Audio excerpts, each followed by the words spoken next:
इज्जत एहतराम के साथ, जिन्होंने अभी तक शायरबानी अपने लिए नहीं तैयार की, तो जब तक खुदा उनके बंदा बोल रहे हैं तो प्लीज़ अपने लिए जो है ना इसको तैयार कर लें और अपने अपने हाथों में अपने हथियार को ले लें। और मैं बड़े इज्जत एहतराम के साथ खुदा उनके सूरमा जो हर वक्त फौजियों की तरह तैयार रहते हैं, बड़ी इज्जत एहतराम के साथ आप सबकी तालियों में वेलकम कहती हूँ। जी पास्टर जी, खुदावंद आपको बरकत दे, खुदावंद आपके शामिल खाल को, और आज खुदावंद आपको कसरत के साथ हमारी जिंदगियों के लिए खर्चो इस्तेमाल करें। आमीन आमीन। बहुत बहुत शुक्रिया सिस्टर जी। खुदावंद यीशु मसीह के बाबरकत और जलाली नाम में मेरी तरफ से और मेरे घराने की तरफ से आप सब की खिदमत में आदाब और सलाम पेश करता हूँ। खुदावंद का शुक्र करता हूँ जिसने हम सबको जिंदगी, सेहत और तंदुरुस्ती अता की है और हमें एक और मौका अता किया कि हम खुदावंद के हजूर जमा होकर उसकी बंदगी, प्रस्तश और उसकी सिताइश कर सके और उसके नाम को जलाल दे सके।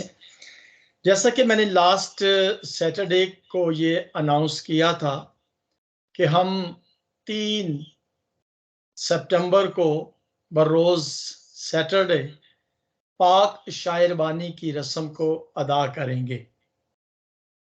इस चीज के लिए मैंने एक हफ्ता पहले वॉइस ऑफ गॉड के इस प्लेटफॉर्म पर अनाउंस किया था, सिर्फ इसलिए कि हम सब अपने आप को इस पाक रस्म में शामिल होने के लिए तैयार कर सके।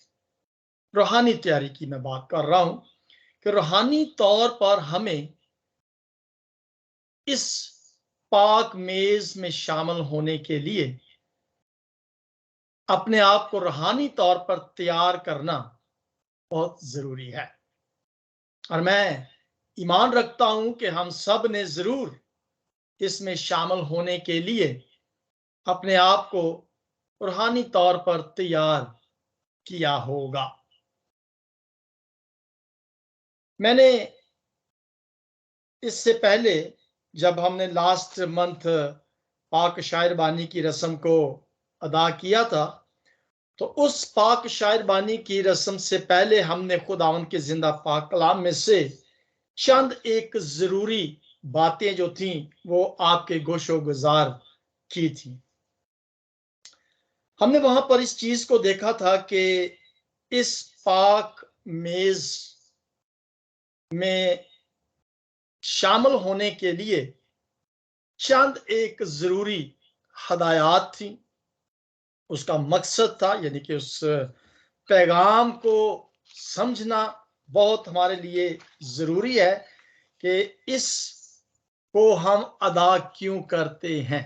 उसका जो मकसद था, उस पैगाम का, खुदावंद यीशु मसीह की उस रस्म को अदा करने का जो मकसद था और उसकी जो तरतीब थी, उसको हमने देखा था। हमने इसका जो लास्ट हिस्सा था वो यहाँ पर हमने खत्म किया था कि पाक शायरबानी के मकसद को हकीकी तौर पर हमें समझना है। और उसके अंदर 3-4 पॉइंट थे कि पाक शायरबानी जो मुनासिब नामुनासिब तौर पर लेता है या उसमें शामिल होता है, उसको क्या सजा जो है वो दी जाएगी। उससे पहले हमें अपने आप को जांचना जरूरी है ताकि हम सजा ना पाएं। और ये हमारा लास्ट था कि इस आखिरी फसा से पहले मसीह यीशु ने जब इसे अदा किया था, तो वहां पर जो सिचुएशन हुई थी, जो वाकयात रूनमा हुए थे, उसके बारे में हमने देखा था। और हम कम से कम 29-30वीं आयत तक पहुंचे थे।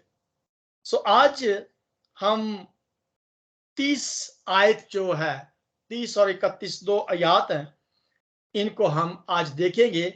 और हमारा आज का जो टाइटल होगा वो होगा अपने आप को जांचना, अपने आप को परखना, अपने आप को टेस्ट करना, देखना कि आया मैं इस पाक मेज में शामिल होने के लिए, इस पाक खुराक को खाने के लिए रूहानी तौर पर तैयार हूं या तैयार नहीं हूं। सो आए हम इस 30वीं आयत को देखते हैं जहां पर लिखा है, इसी सबब से तुम बथेरे नहीं 29वीं आयत से हम पढ़ेंगे, क्योंकि जो खाते पीते वक्त खुदावन के बदन को ना पहचाने वो इस खाने पीने से सजा पाएगा।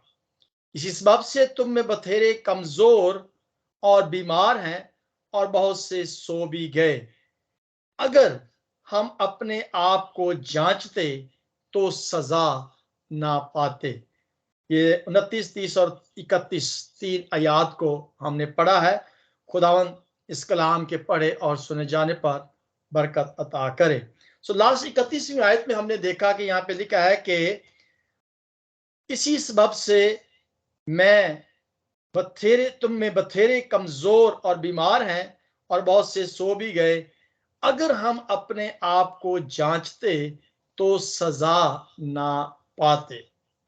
तो मेरे जीजों, इस मेज में शामिल होने के लिए अपने आप को जांचना जो है ये बहुत जरूरी है।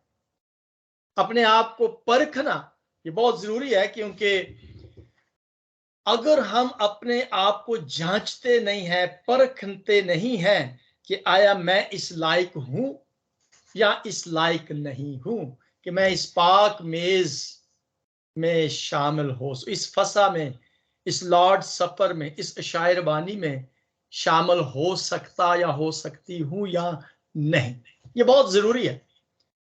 क्योंकि बाज़ औक़ात हम बहुत सारी ऐसी रूहानी एक्टिविटीज जो है वो कर लेते हैं जिनका हमें गहराई से पता नहीं होता कि हम क्या कर रहे हैं।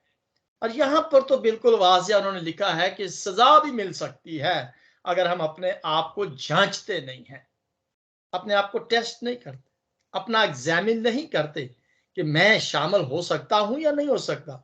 लेकिन हमें इस लास्ट मंथ जब हमने की थी तो हमने उसके मकसद को जरूर जाना था, उसका जो पर्पस था शायरबानी का उसका हमने जायजा लिया था। लेकिन आज हम खुद का जायजा लेंगे कि जब हम शायरबानी में हिस्सा लेते हैं तो हमें बड़ी ईमानदारी के साथ अपने आप को परखना जरूरी है, और इसके लिए बड़ा ईमानदारी की जरूरत है, बहुत ही ज्यादा।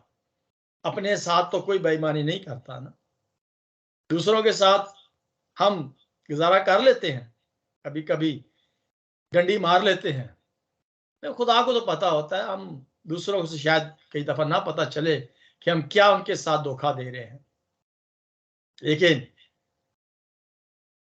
अपने आप के साथ तो धोखा कोई नहीं करता। अपने आप को तो कोई भी सजा के लिए तैयार नहीं करता कि चलो जी मैं ये काम कर लेता हूं, सजा मैं ले लूंगा, भुगत लूंगा।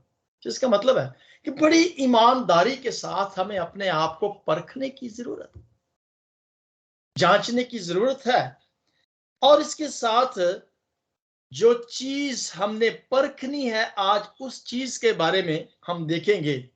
और मैं अक्सर कहा करता हूं, बल्कि खुदा उनके पाक कलाम में से ही हम देखेंगे आज के हमें तौबा करना और माफी मांगना बहुत जरूरी है। इस मेज में शामिल होने से पहले हमने अपने गुनाहों का इकरार करना है, माफी मांगनी है और तौबा करनी है। यानी कि पूरा वीक, बल्कि पूरा मंथ, एक महीने के बाद जब हम लेते हैं शायरबानी, या अगर एक हफ्ते के बाद हम लेते हैं, या जब भी हम पाक शायरबानी के मेज पर आते हैं, इसका एक मकसद, और वो मकसद यही है कि हमने अपने आप को रूहानी तौर पर तैयार करना है। और आज इस चीज के बारे में देखें कि हम रूहानी तौर पर अपने आप को कैसे तैयार कर सकते हैं। हमें खुदा और अपने हम ईमानदारों के सामने मुकम्मल तौर पर मफहमत के साथ शायरबानी में शामिल होना, यानी कि रिकंसिलिएट होने की जरूरत है। बड़ी मुफाहमत के साथ, यूं कह लें कि बड़े एक अच्छे रिलेशन के साथ हम इस शायरबानी में दाखिल होंगे। अच्छे रिलेशन से मुराद है कि हमने अपनी इस कम्युनिटी, जो रूहानी हमारी कम्युनिटी है, या हमारे जो ईमानदार दोस्त, अहबाब, रिश्तेदार हैं, हमने पहले ये जायजा लेना है कि क्या मेरा रवैया उनके साथ मुनासिब है, यानी कि मैं उनके साथ कोई फरेब तो नहीं कर रहा, क्या मैं उनके साथ तल्लकात में अच्छा हूं, कोई मुझसे नाराज तो नहीं, या मैं किसी के साथ नाराज तो नहीं हूं। यानी कि ये बहुत सारी बातें हैं जो हम आगे चल के देखेंगे, लेकिन मसीही कलीसिया की जिंदगी भर में पाक शायरबानी की रस्म जो है, ये यूं कह लीजिए कि एक बहुत आम और अहम होनी चाहिए। हर संडे हम लेते हैं, या महीने बाद या 3 महीने के बाद, बाज चर्चेस जो है वो 3 महीने के बाद, बाज चर्चेस जो है वो 1 महीने के बाद, बाज हर संडे के संडे करते हैं, और बाज शायद साल के बाद करते हैं, और कुछ करते भी नहीं हैं, ऐसे भी है मसीह लोग। लेकिन हम इस बात को जानेंगे कि मसीही ईमानदार की जिंदगी में ये रस्म जो है ये बहुत अहम होनी चाहिए, बहुत जरूरी होनी चाहिए। और इसकी वजह यह है कि खुदा चाहता है कि हम मसीह यीशु के उस कुर्बानी में शामिल हो सके, और शामिल होने का ये एक सिंबल है, फसा है जो हम लेते हैं, जो खुदावन यीशु मसीह ने ली, ताकि हम इस बात का अपने हम साथियों के साथ, ईमानदारों के साथ इस बात का इकरार कर सकें कि हाँ, मैं मसीह यीशु की कुर्बानी में या उसके उस दुख में शरीक हूं, या उस पर मैं ईमान रखता हूं, शामिल हूं। लिहाजा इसलिए जब इस रस्म या इस इबादत में हम शामिल होते हैं, तो हमें रूहानी तौर पर, मुकम्मल तौर पर इसका तरीकाकार, इसका मकसद जानना जो है वो जरूरी है, ताकि हम रूहानी तौर पर कुव्वत को हासिल कर सके। इब्तदाई तौर पर मसीह कलीसिया की बुनियादी खिदमत जो थी वो यही हुआ करती थी कि जब वो मसीह यीशु में शामिल होते थे तो वो दुआ करते थे, वो रोटी आपस में मिलकर खाते थे, यानी कि वे शायरबानी की रस्म अदा करते थे। आम रफाकत तो होती थी, लेकिन ये रस्म जो थी ये एक बुनियादी पहलू हुआ करता था मसीही ईमानदारों के लिए, ताकि वो जाती तौर पर, रूहानी तौर से वो शामिल होने के जरिए से कुव्वत, दिलेरी, ईमान की मजबूती को हासिल कर सके। सो ईमानदारों में मिलकर बरकत को हासिल करना जो है ये बहुत जरूरी है, और जाती तौर पर रूहानी कुव्वत को हासिल करना जो है ये सिर्फ शायरबानी के जरिए से ही होता है, क्योंकि ये एक पाकीज़गी की तरफ लेकर जाता है। और जब इंसान पाकीज़गी की तरफ जाता है तो उसमें जाने के लिए हमें बहुत सारे अपनी कोताहियों और गलतियों का इकरार करना, तौबा करनी, माफी मांगना जो है वो जरूरी है, ताकि हम उस रवैये को, जो मसीह यीशु का रवैया था, उसमें शामिल हो सकें और रूहानी तौर पर कुव्वत और दलेरी जो है उसे हासिल कर सकें। सो मसीह कलीसिया की, मैं ये कहूंगा कि ये एक बुनियादी जरूरत होती है। अगर हम मसीह कलीसिया की इस बुनियादी जरूरत जो है, जो फाउंडेशन है, बुनियाद है, इसकी अहमियत को नहीं समझते, तो फिर मैं समझता हूं कि हमारी रूहानी तौर पर जो तरक्की है वो नहीं होती। लिहाजा इसीलिए कलीसिया के अंदर इस रस्म को अदा किया जाता है, लेकिन इसके लिए अजीजों तैयारी तैयारी तैयारी बहुत जरूरी है, और उसके लिए ईमानदारी के साथ तैयारी करनी चाहिए। कई बाज़ हम ईमानदारी इस मसले के अंदर नहीं बरतते, क्योंकि देखी जाएगी, खुदा माफ कर देगा। हमारे दिल के अंदर हसद, कीना, बुगज, लड़ाई झगड़ा, शरारत, धोखे, ये तमाम की तमाम बातें होती हैं और फिर हम उस पाक रस्म को अदा करते हैं और उसमें शामिल हो जाते हैं, लेकिन इससे हमें सजा मिलेगी। इसलिए वो कहता है कि हमें अपने आप को जांचना जरूरी है, परखना जरूरी है। ये बड़ी, यानी कि जैसे एक कहावत है कि एक म्यान के अंदर दो तलवारें नहीं हो सकती। बाज का हम ये कहते हैं कि जग भी राजी ते रब भी राजी, नाले नाले जग को भी हम खुश करते हैं और फिर खुदा को भी खुश करते हैं। दुनियावी बातों के अंदर भी हम अपने आप को शामिल किए रखते हैं और फिर रूहानी तौर पर भी, यानी कि ये एक दिखावे वाली बात हो जाती है। लेकिन कौन है जो इस बात को अपने आप में परख सकता है, जांच सकता है? अगर मैं यहां पर बड़े वाजिया तौर पर यह बता सकूं कि क्या एक छोटा बच्चा जो है वो इस बात को जांच सकता है मसीह की कुर्बानी को? क्या वो इस चीज को परख सकता है कि क्या मैं इस लायक हूं या इस काबिल हूं कि मैं इसमें हिस्सा ले सकूं? तो इसके लिए नई पैदाइश का होना जो है ये बहुत जरूरी है। इसमें शामिल होने से हम ईमान, मोहब्बत और ज़हनी और जिस्मानी तौर पर शफा पाते हैं।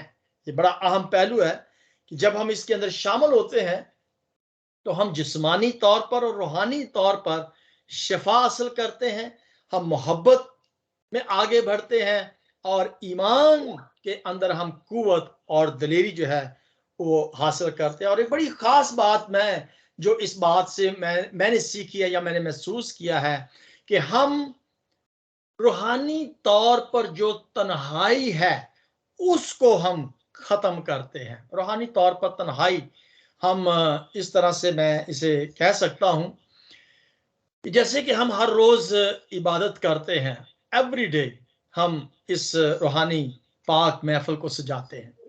और ये वॉइस ऑफ गॉड की मैं समझता हूं कि और भी आईडीज होंगे जो रूहानी तौर पर कुव्वत को हासिल करने के लिए हर रोज इबादत करते हैं, गीत गाते हैं, कुव्वत मिलती है, रूहानी तौर पर ताकत मिलती है। कलाम में से अगर हम चंद बातें भी सीख लेते हैं तो शायद उन चंद बातों में से कोई ऐसी बात हमारी जिंदगी में होती है जो हम जिसको नहीं जानते, हम वो सीख जाते हैं और उसको सीखने के साथ हम और रूहानी तौर पर कुव्वत हासिल कर लेते हैं, दिलेरी हासिल कर लेते हैं और फिर हम आगे मसीह में फॉरवर्ड मार्च जो है वो करते हैं, आगे बढ़ जाते हैं। सो ये बहुत जरूरी है कि जब हम हर रोज मिलते हैं तो हमें कुव्वत मिलती है। लेकिन बाज़ औक़ात अब जैसे सिचुएशन ऐसे है कि मैं रिहैबिलिटेशन सेंटर में हूं और हम हर रोज इबादत नहीं कर पा रहे, सिर्फ वीकेंड पर सैटरडे संडे को हम करते हैं। तो मुझे बहुत सारे बहन भाई हैं जो इस बात का इजहार करते हैं कि हमारी एक आदत बन गई है कि हम हर रोज इस वक्त शामिल होते हैं खानदानी तौर पर, कलीसियाई तौर पर, रूहानी तौर पर हम रफाकत को हासिल करते हैं, कम से कम एक दूसरे का हाल पूछते हैं, मिलते हैं, एक दूसरे के खुशी और गम में शामिल होते हैं, इसके अलावा भी इबादत में।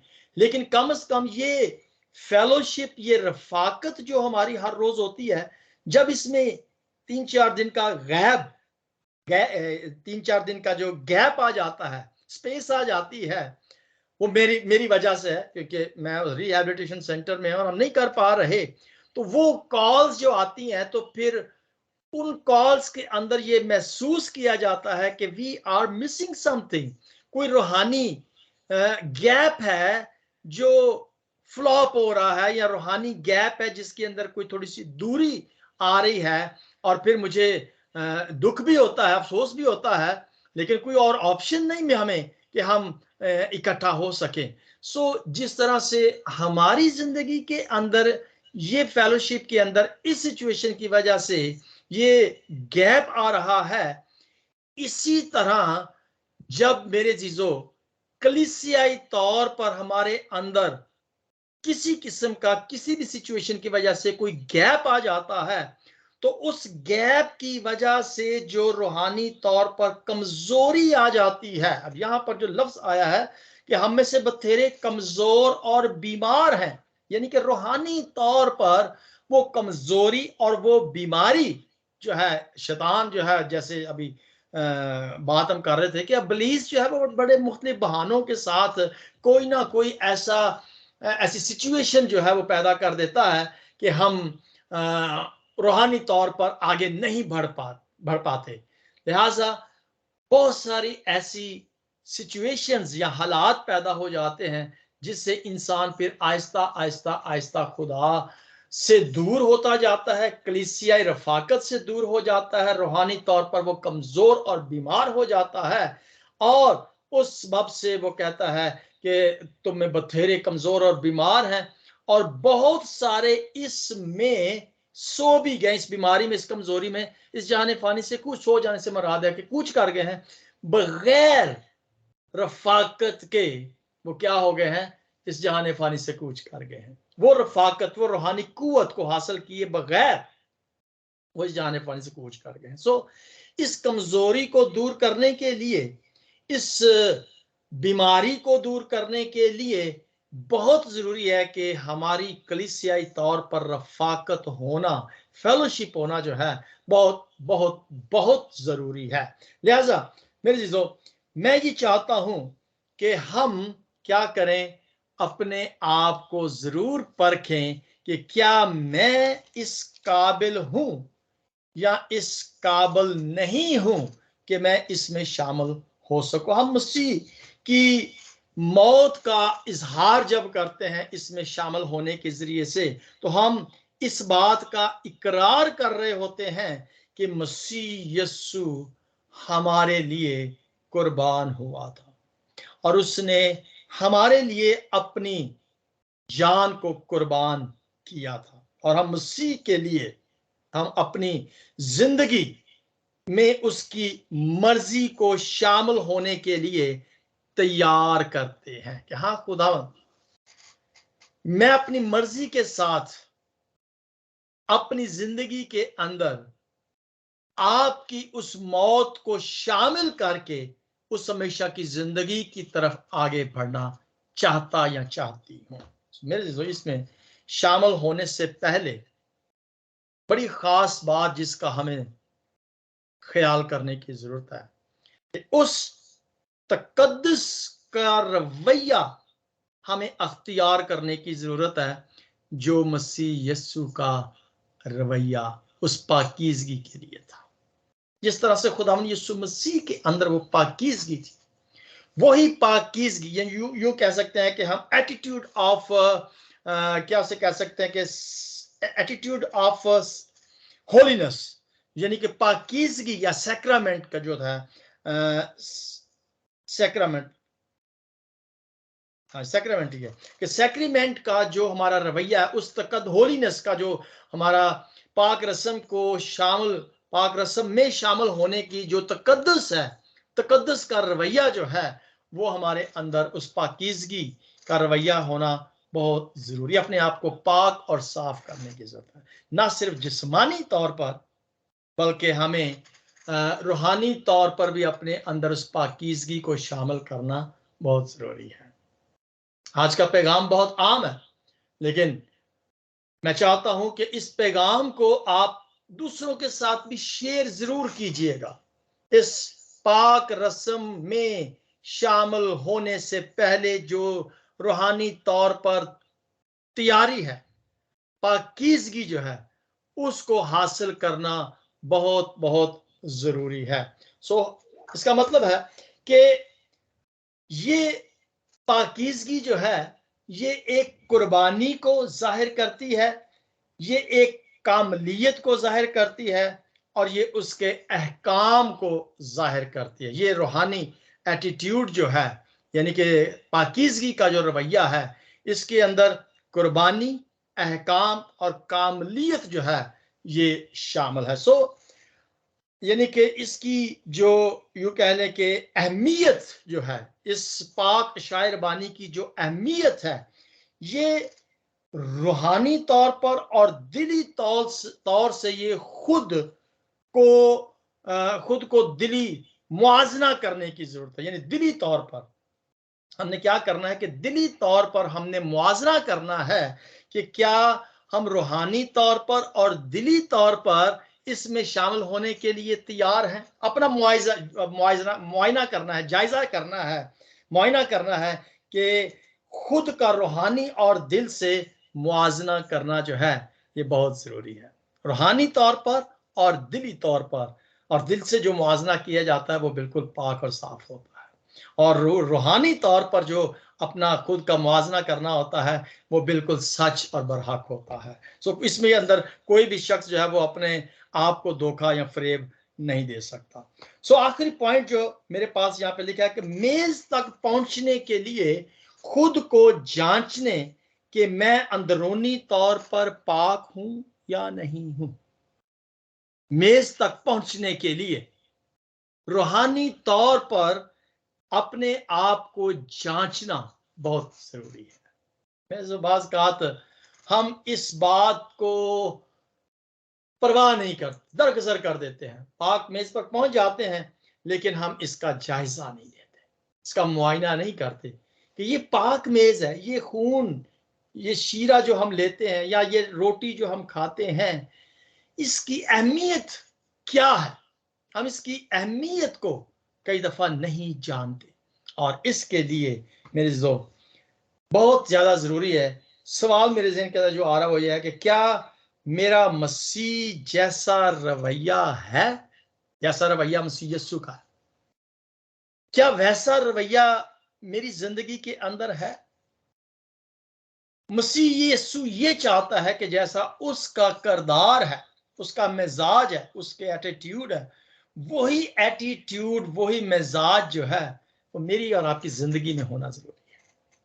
अगर ये रवैया मेरी और आपकी जिंदगी के अंदर नहीं है, ये पाकीज़गी मेरी और आपकी जिंदगी के अंदर नहीं है, तो हम इस मेज में शामिल नहीं हो सकते, हम इस पाक शायरबानी में शामिल नहीं हो सकते। लास्ट पॉइंट ये है, पाकीज़गी को हासिल करने के लिए हमें क्या करने को कहा गया है। रूहानी पाकीज़गी यानी पाक होने के लिए हमें क्या करने की जरूरत है। सो शामिल होने के लिए काबिल और नाकाबिल होना है। देखना है, जांचने का मतलब है एग्जामिन करने का कि मैं काबिल हूं या मैं नाकाबिल हूं, मैं इस लायक हूं या इसके लायक नहीं। और वो हमने देखा कि लायक किस तरह से इंसान बन सकता है और इसमें शामिल किस तरह से नहीं हो सकता। हवाले बहुत सारे हैं लेकिन वक्त हमारे पास इतना नहीं है, लेकिन मैं सिर्फ यहां पर इस आयत को देखना चाहूंगा। 11 बाब और उसकी 20वीं आयत में लिखा है, बस जब तुम बाहम जमा होते हो तो तुम्हारा वो खाना अशायरबानी नहीं हो सकता। जब हम इस पाक मेज पर जमा होते हैं तो ये खाना वो खाना नहीं है जो हम हर रोज खाते हैं, जैसे रोटी और चावल या दाल या कोई भी आम खाना जो हम उसे खाते हैं हर रोज। ये खाना उस तरह का आम खाना नहीं है। इस खाना कोई, जिसे मैंने ये शुरू में जो इश्तिहार बनाया था वहां पे लिखा था स्पेशल जो हमारी जो है ना ये सर्विस है आज, ये जब शायरबानी होती है, ये किसको एक खास शायरबानी जो है, इसको स्पेशल सर्विस इबादत जो है, इसको जानना चाहिए। इसलिए कि ये खाना कलाम में लिखा है कि अभी आयत में कि ये आम खाना नहीं है, ये मसीह यीशु का वो पाक बदन है, और उस पाक बदन में शामिल होने के लिए हमें अपने आप को पाक करने की जरूरत है।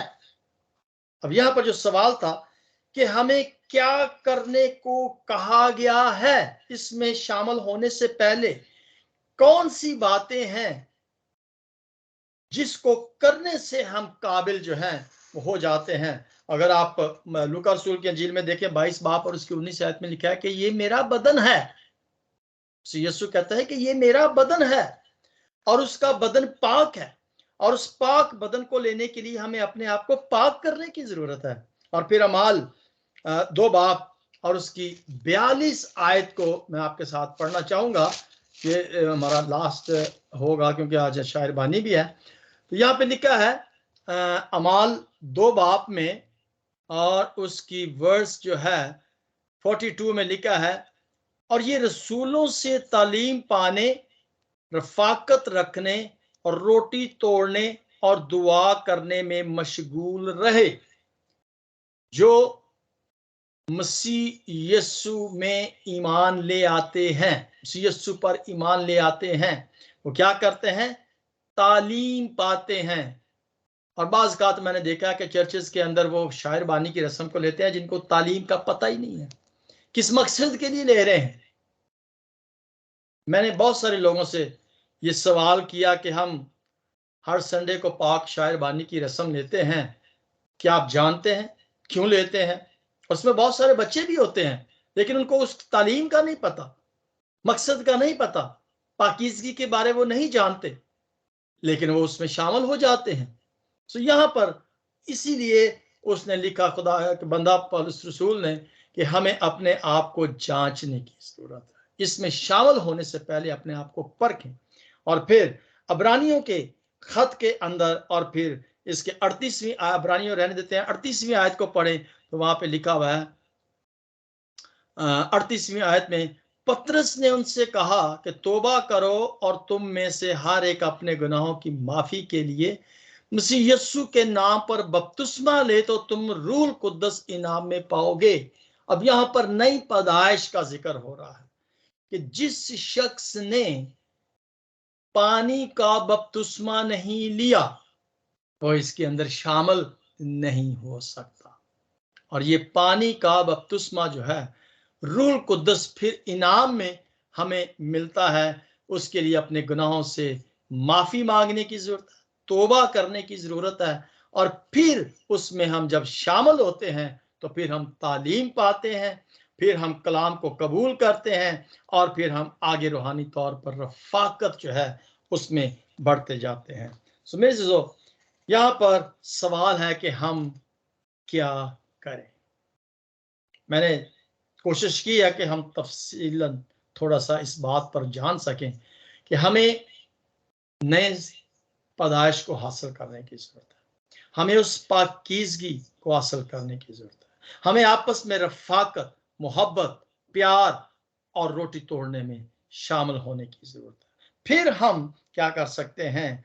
मसीह यीशु में शामिल होकर इस मेज के नजदीक आकर इसमें दाखिल हो सकते हैं, और मसीह के साथ अपने आप को हम क्या कर सकते हैं? शामिल कर सकते हैं। जो उसने किया, क्या हम वो कर रहे हैं? जिस तरह से उसने हमें करने का हुक्म दिया है, क्या उस तरह से हम कर रहे हैं? क्या वही तरीकाकार आज हम अपनी कलीसिया के अंदर या जाती तौर पर हम अपने आप को पाकीज़गी की तरफ लेकर जाते हैं या नहीं रहते? दिल से मसीह के रवैये और अपने रवैये का जायजा लेने की जरूरत है। देखिए, खुद का जायजा के अंदर बहुत सारे सवाल आते हैं। खुद को जायजा लेना अपना, बहुत सारे सवाल आते हैं, जिसके अंदर मैंने यहाँ पर कुछ चंद एक सवाल लिखे हैं। और ये सवाल इस तरीके से समझ लें कि हम इस रस्म में शामिल होने से पहले, जैसे एक इकरार किया जाता है, बपतिस्मा लेने से पहले जैसे इकरार किया जाता है, इस तरीके से मैंने ये चंद सवाल लिखे हैं। इस पाक मेज में शामिल होने से पहले, क्या मैंने मसीह में नई पैदाइश को हासिल किया है? अब इसका जवाब आप खुद से देना है। मैं कोई जज नहीं बैठा हुआ यहाँ पर। ये खुद से हमने सवाल करना है और देखना है, परखना है कि क्या मैंने मसीह में शामिल होने की पैदाइश का शामिल हुआ हूं, यानी रूहानी तौर पर मैं नई पैदाइश में हासिल की है। क्या मैंने किसी गलती पर, क्या मैं किसी गलती पर तो नहीं हूं, यानी कोई ऐसी गलती मुझसे सरजद तो नहीं हुई, कोई ऐसा गुनाह मुझसे सरजद तो नहीं हुआ जिसके वजह से मैं इस पाक रस्म में शामिल नहीं हो सकता? क्या मैंने किसी को दुख तो नहीं दिया, या मेरी वजह से किसी को कोई दुख तो नहीं हुआ, कोई ऐसी बात या कोई ऐसा काम तो मैंने नहीं किया जिससे किसी की दिल आजारी हुई हो? क्या किसी के साथ मैंने कोई बुरा सलूक तो नहीं किया? क्या मैंने किसी को धोखा तो नहीं दिया?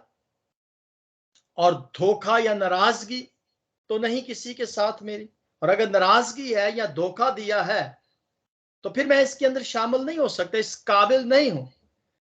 किसी की जगह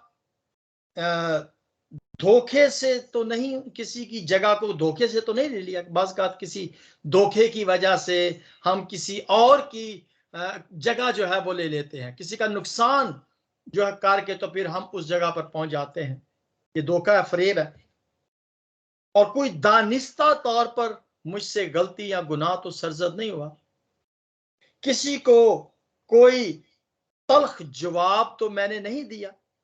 अगर मैंने किसी को कोई तल्ख जवाब दिया जिसकी वजह से उसकी दिलजारी हुई है और वो मुझसे नाराज हो गया है, अगर तो ये वजह है और अभी तक तौबा या माफी नहीं हुई, तो मैं इसके अंदर शामिल नहीं हो सकता। क्या कोई मुझसे नाराज तो नहीं है? क्या मेरा रवैया सबके साथ दोस्ताना है? अगर तो दोस्ताना रवैया मेरा है, तलकात रिलेशनशिप अच्छे हैं, तो फिर मैं इसके अंदर शामिल हो सकता हूं।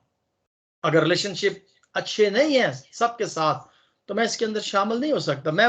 मैं अक्सर ये कहा करता हूं कि मेरी जिंदगी के अंदर कोई ऐसा शख्स नहीं है जिससे मैं नाराज हूं, यानी कि मेरी दोस्ती, मेरी सुलह जो है वो सबके साथ है। कोई ऐसा शख्स नहीं है दुनिया के अंदर जो मुझसे नाराज हो या मैं उसके साथ नाराज हूं।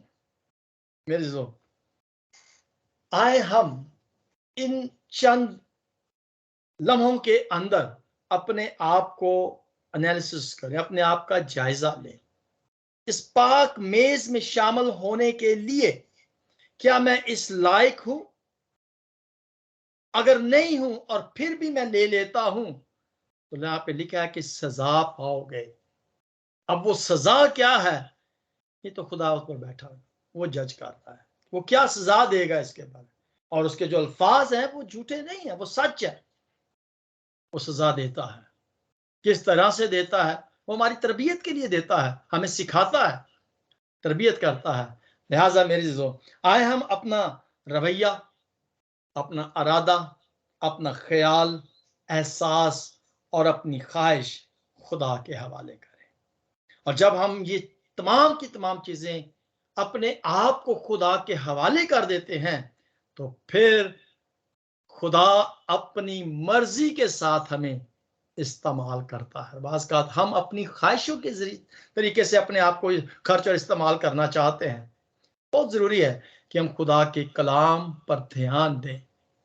हर रोज़ इसलिए हम आते हैं कि हम खुदा के कलाम को पढ़ें, सुनें, समझें, सीखें, ताकि उसके मुताबिक हम अपनी ज़िंदगी को बसर करें, ना कि अपनी ख्वाहिश के मुताबिक अपनी ज़िंदगी को बसर करें। सो जब हम इस पाक मेज में शामिल होते हैं, तो हम ज़रूर, जिन्होंने इस बात का इकरार किया है, तैयारी की है, वो इसमें ज़रूर शामिल हो सकते हैं।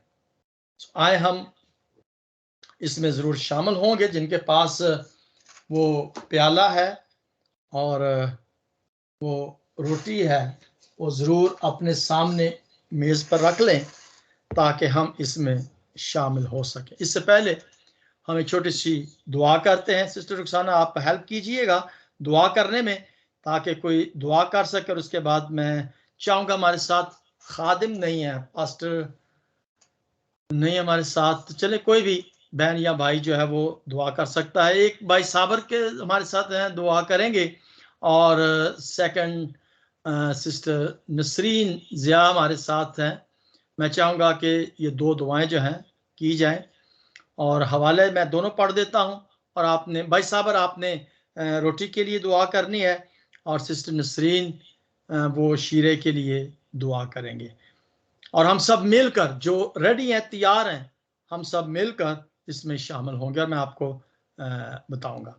हम खुदावंद के जिंदा पाक कलाम में से पहले पढ़ते हैं पहला क्रंथी उसका 11 बाब और उसकी 23वीं आयत में लिखा है, क्योंकि ये बात मुझे खुदावंद से पहुंची और मैंने तुमको भी पहुंचा दी कि खुदावंद यीशु ने जिस रात वो पकड़वाया गया, रोटी ली और शुक्र करके तोड़ी और कहा, ये मेरा बदन है जो तुम्हारे लिए है, मेरी यादगारी के वास्ते यही किया करो।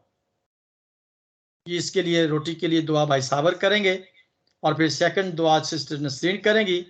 25 आयत में लिखे, इसी तरह उसने खाने के बाद प्याला भी लिया और कहा, यह प्याला मेरे खून में नया अहद है, जब कभी पियो मेरी यादगारी के लिए यही किया करो। क्योंकि जब कभी तुम ये रोटी खाते और इस प्याले में से पीते हो तो खुदावंद की मौत का इजहार करते हो जब तक वो ना आए। इस वास्ते जो कोई नामनासिब तौर पर खुदावंद की रोटी खाई या उसके प्याले में से पिए, खुदा के बदन और खून के बारे में कसूरवार होगा। खुदा उनके जिंदा पाक कलाम के पढ़े और समझे उसकी बरकत हो। भाई साबर से मेरी दरखास्त होगी कि वो प्लीज अपने माइक को अनम्यूट करें और रोटी के लिए दुआ में रहनुमाई करते। जी भाई साबर मेराज।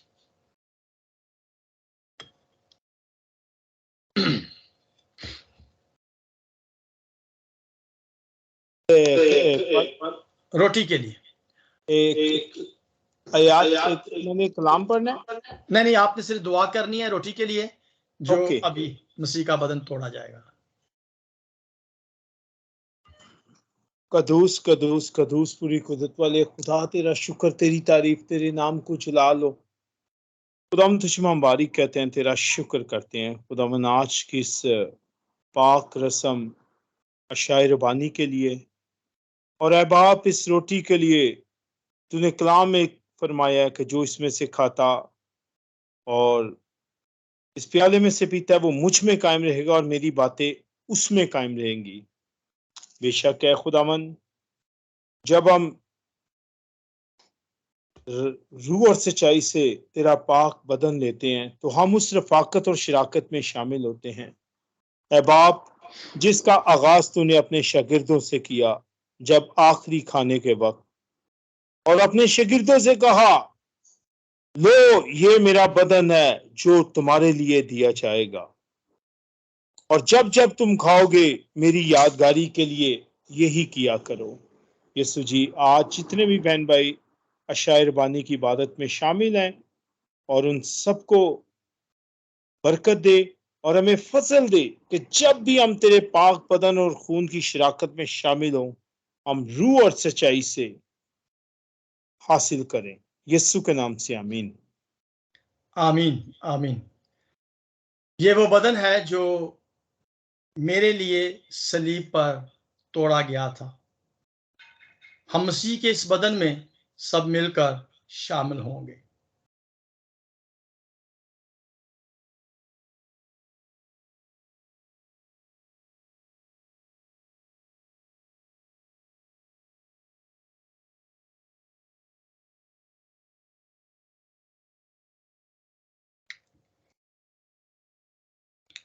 सिस्टर नसरीन से मेरी दरखास्त होगी कि वो इस शीरे के लिए दुआ में रहनुमाई करते हैं। सिस्टर नसरीन जिया।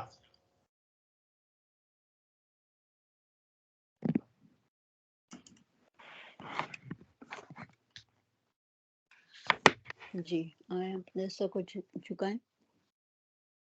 कदूस कदूस कदूस जिंदा आसमानी बाप, खुदावंद दिल की गहराइयों से तेरा शुक्र, तेरे नाम की तारीफ करती हूँ खुदावंद, इस रफाकत के लिए, इस शराकत के लिए खुदावंद यीशु, जो तूने खुदावंद एक नमूना के तौर पर खुदावंद अपने जाने से पहले खुदावंद तूने अपने शागिर्दों के साथ गुजारी। खुदावंद मेरा दिल शुक्र गुजारी से भरा है ताकि हम खुदावंद तेरी शुक्र गुजारी के लिए, तेरी खुदावंद याद दहानी के लिए खुदावंद यीशु हम एक दूसरे से रफाकत रखें, शराकत रखें और तेरे ठहराए हुए वक्त पर खुदावंद तेरा जो बदन तोड़ा गया और तेरा खून जो बहाया गया हमारे लिए खुदावंद सलीब पर, खुदावंद उसमें हम शामिल होते रहें। प्यारे यीशु, ये जो खून जो खुदावंद जो खुदावंद हम इस वक्त पीने को हैं, प्यारे यीशु, ये तेरा वो खून है जो खुदावंद सलीब पर बहाया गया हमारी बीमारियों के लिए, हमारी शिफा के लिए, हमारी खुदावंद जिंदगी के लिए, जो खुदावंद जिसको हम पीने से हमारे दिल और दिमाग खुदावंद तब्दील होते हैं। खुदावंद यीशु, हमारे गुनाहों से हमें शिफा मिलती है, गुनाहों से हम तौबा करते हैं प्यारे यीशु, और खुदावंद तेरे करीब आते हैं प्यारे यीशु। इस कीमती लहू के लिए खुदावंद हम तेरा शुक्र करते हैं जो तूने हमारी खातिर खुदावंद सलीब पर बहाया प्यारे यीशु। खुदावंद हमें ये तौफीक दे, हमें ये फजल दे कि हम हमेशा जब भी खुदावंद इस पाक शीरे में हम शामिल हों खुदावंद, तेरी खुदावंद शुक्रगुजारी करते हुए खुदावंद तेरे महिमा के गीत गाते हुए प्यारे यीशु कि तूने हमारे लिए अपनी सलीब पर जान दी प्यारे यीशु, और ये वक्त ठहराया कि हम तेरी यादगारी में खुदावंद इसी तरह से शामिल होते रहें प्यारे यीशु। मेरा दिल शुक्रगुजारी से भरा है प्यारे यीशु। तो हमें ये फजल दे के खुदावंद हम हमेशा जब भी खुदावंद तेरा बुलावा हो प्यारे यीशु, कि जब भी हमने तेरे बदन और तेरे शीरे में से खाना है, उस रोटी को तोड़ना है प्यारे यीशु, हम हिचकिचाएं नहीं, हम शर्माए नहीं, हम घबराए नहीं, हम छुपे नहीं, बल्कि खुदावंद दिलेरी के साथ तेरे पाक मज़बा पर आए और उस शीरे और उस रोटी को खाएं जो तूने हमारी खातिर बहाया, और जो तूने हमें एक नमूना दिया कि हम तेरी यादगारी में ये रस्म करें प्यारे यीशु। मेरा दिल शुक्रगुजारी से भरा है पूरी जमायत के लिए, पास्टर साहब के लिए, सबके लिए खुदावंद ढेर बरकत को मांगती हूँ। जो भी आज इस प्याले में से पिए खुदावंद वो तेरे खुदावंद जलाल के लिए हो प्यारे यीशु। ये जो शीरा जो मैं की सूरत में प्यारे यीशु, तेरा खून जो खुदावंद हमारे अंदर जाए प्यारे यीशु, हमारी जिंदगियां बदलें, और खुदावंद जो भी हम में कमियां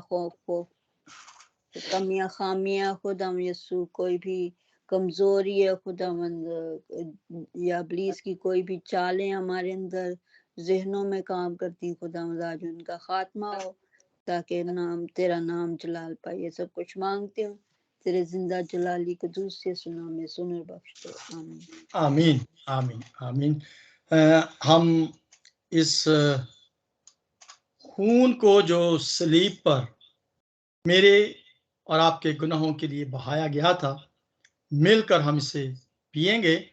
और मैं चाहूंगा कि अगर सिस्टर मार्गरेट हमारे साथ मौजूद हैं तो वो गीत गाने में हमारी रहनुमाई कर दें। ये हमारा लास्ट गीत होगा और उसके बाद हम दुआ करेंगे। थैंक यू पास्टर जी, खुदावंद आपको बरकत दे। मसीह में आप सबको सलाम। दुख सहने से पहले मैं शाम को मनाऊं, दुख सहने से पहले मैं इस शाम को मनाऊं,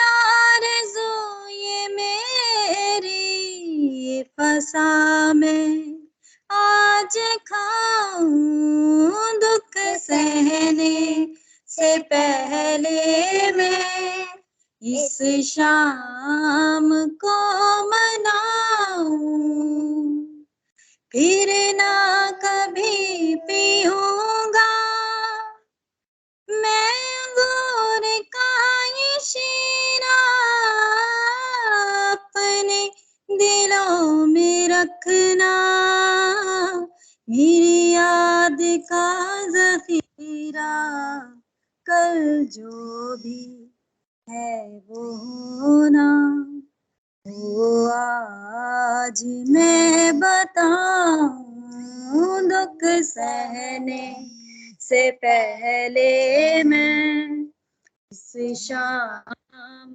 को मनाऊं, मेरे खून और बदन को आपस में मिल के खाना, मेरे खून का ये वादा तुम दिल से ना भुलाना, ऐसा ही करते रहना जब तक ना फिर मैं आऊं, दुख सहने से पहले मैं इस शाम को मनाऊं, तुम में से एक मुझको धोखा जरूर देगा, गैरों से राज मेरा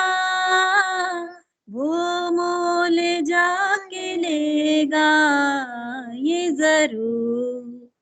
ही कहो ना कि सलीब मैं उठाऊं, दुख सहने से पहले मैं इस शाम को मनाऊं।